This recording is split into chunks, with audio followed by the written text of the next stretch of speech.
Hi everyone, this is lesson 14 of Unit 7. We are coming to the end of week 1 in Unit 7. So in this lesson, we're going to compare and contrast the two readings we've done last week in our magazine. This will help you with your packet, page 7. Compare means to look at what is similar between two things. Contrast means to look at what is different.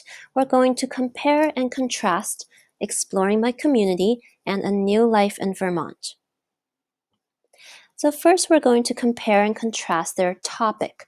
The topic means the general subject or who or what the story is about. This is similar to main idea.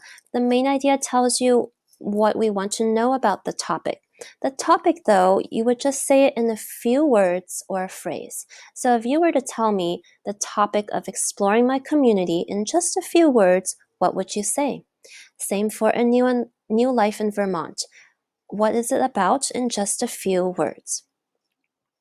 Next is purpose of text. That means why is the text written, or why did the author write what they wrote? Authors write for different reasons. They might be writing to describe something, to tell a story about something or someone, to teach us, or to persuade us. So think back on our readings. Why did the author write about what they wrote?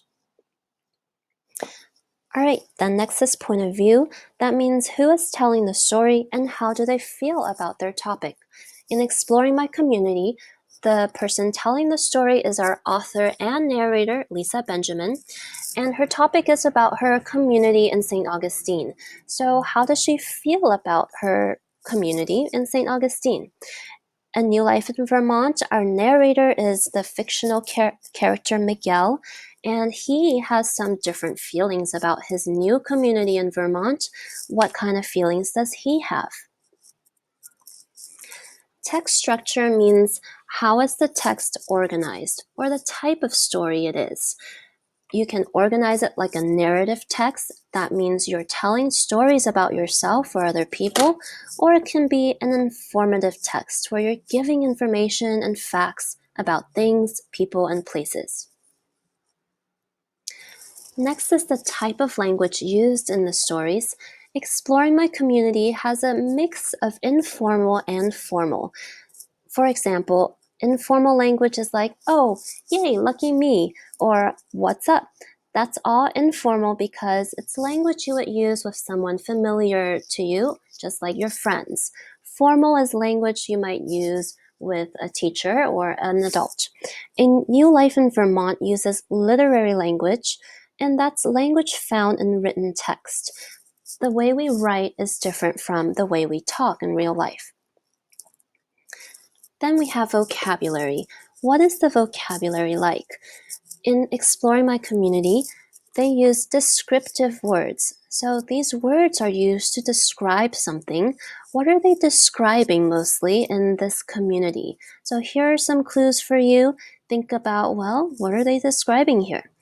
In A New Life in Vermont, they also use descriptive words, but what are they describing in the story here? It's a little different. For example, gazing sadly, eyes filled with tears. What are those words related to? Lastly, we have type of community described. Community is a group of people living in the same area, or they have something in common. Exploring My Community talks about a city, St. Augustine. So that's a group of people living in St. Augustine. And well, what does the city have? Does it have a lot of people? What is it known for? A New Life in Vermont talks about a community which is a small family of 3, and they're in a new town in Vermont. Well, what is this town like? Is it small? Is it big? Are they on a farm? Are they in the city? So tell me what kind of community this is. If you think you know the answers to the packet page 7, please share your thoughts with the class in the comments section on Google Classroom.